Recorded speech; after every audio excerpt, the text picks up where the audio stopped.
Surrender or else. What you gonna do when they come for bad boys? Bad boys. What you gonna do? That's the big picture today. And if you're wondering who that is the Nairobi County Finance CEC. For nearly 2 months, suspended Nairobi Finance Executive Charles Kerich has sought to outrun a prison sentence. On Monday, the High Court shut the door on his latest bid, ordering him to report to Nairobi Remand Prison to begin serving a 3-month jail term for contempt.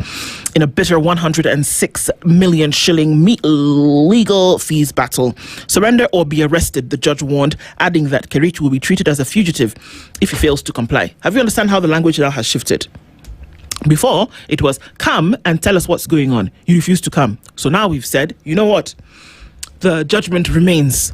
So when you come, you will proceed to start your sojourn at the Nairobi Remand Prison. Should you fail to do that, we will arrest you and have you serve it now. So the language has actually shifted. A couple of weeks ago, it was come, present yourself to court, let us have, because you've been held in contempt because you didn't. Let's hear you. Now that you have been giving us long stories, you have sat remotely, you've attended virtual court, whatever the case may be, and whatever you said as the reason why you could not present yourself, the judge looked at you and said, the hog to the wash. So, come. And when you come, do not collect 200. Do not just go to jail. Have you played Monopoly? There's that guy for locked in jail still. That's what we are saying.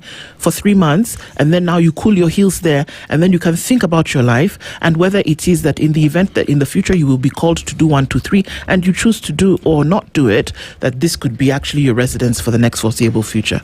Do you understand? I understand. My question is, who do some people think they really are? Because the law has spoken, the judiciary has pronounced itself on a matter. At the end of the day, all you need to do is show up, let the court hear you, present your evidence, or explain to the court why you didn't show up, or you didn't pay the amount you've been told. You choose not to. You were in Nairobi. Do you understand? You were in Nairobi when this was happening. Yes. When the court said, pay these guys, you were in Nairobi. Now, for whatever reason, you chose not to pay them, even after the court pronounced itself on what you must do. You entered, you went to your house, you opened the door, you packed suitcase, you came out of your house, you locked the door, you entered car, or is it Uber? I don't know.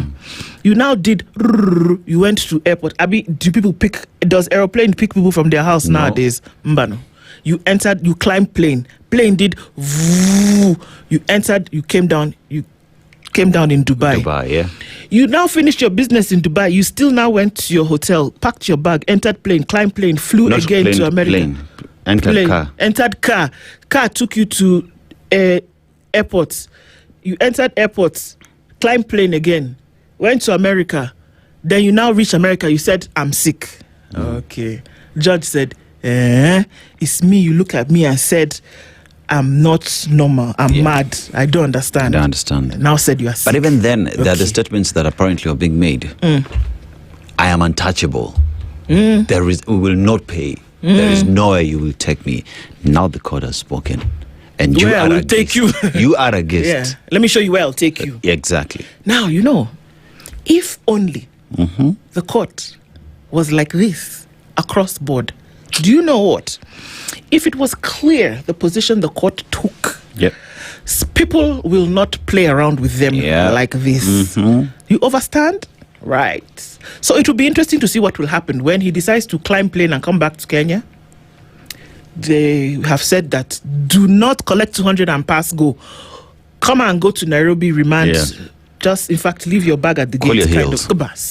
That's the court has said. Now, don't irritate me because I'll show you. The most beautiful thing is when you have a visa for a certain country, it's for a limited period of time, right? You must come back. At the end of the day, you must come back. And when you come back, then we shall deal with you. That's not the only headline on the Standard. Yes, let's continue. Saba, police perfect brutality is what the headline says. Police bosses claim operation prevented violence, but observers say it effectively locked down the country. Did it not just that yesterday felt like a public holiday? It was. I did not know that children did not go to school. Yeah. I just heard my doorbell ringing and somebody came to look for my son. And I said, what's wrong with you? That is in the afternoon when people should be in school. Around 2, 3. Yeah. Why are you not in school?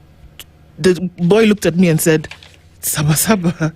Expectation is that it's a public holiday. Do you understand? Yeah. So what have you done where you don't allow people to move when you're trying to inhibit a situation whereby protests or marches or whatever will take place? Is that you essentially instill something in people's minds where they say, hey, we're not moving. Even EVE had disappeared like the morning mist at noon at some point. People knew it was a holiday. Yeah. So is it counterproductive where you say things are going to go on as normal, but then you set up roadblocks around different parts of the country, so then people are not allowed to pass or go to work? True. So then, it just seems, it's weird to me. Someone asked me the question yesterday. So who was protesting yesterday? Who was on Maandamano yesterday? Was it Kenyans or was it the security agencies? It's true. Because what exactly did they achieve yesterday? Yeah. What exactly did they achieve yesterday? Even the individuals they were arresting yesterday, because they did what exactly? You block people from going to their places of work. Why? People couldn't move freely, and then we were just kind of anxious, like what's going to happen? What's going to happen next? Yeah. If you heard everybody who was speaking yesterday was saying, it is the police who are spreading fear among citizens.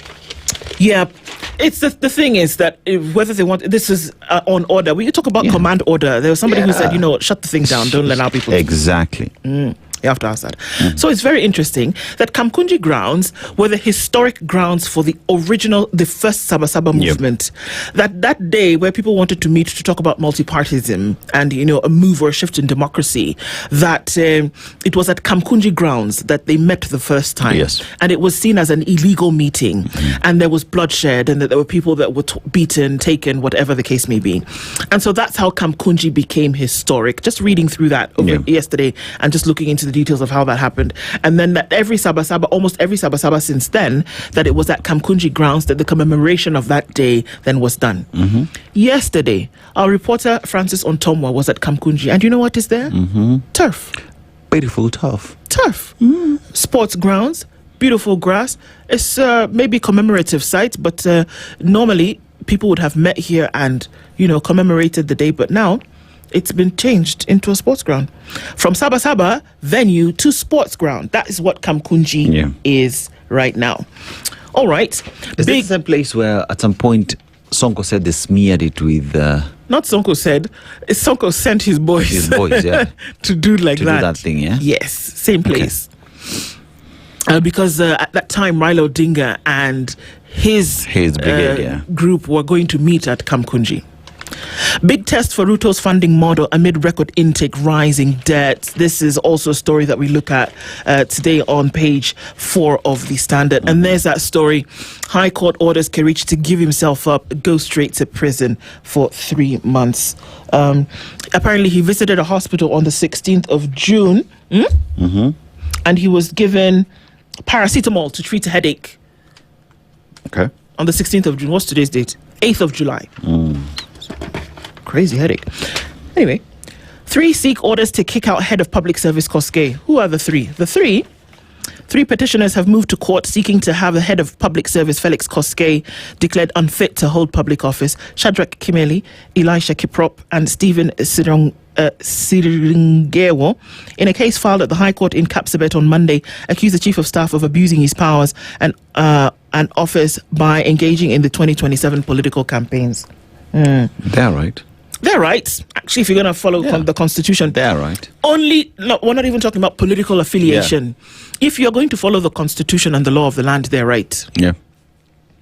And many others still actually live. Yes. Yeah. If based on that. Ruto Party deploys Mbere North script at all Kalau polls. That's going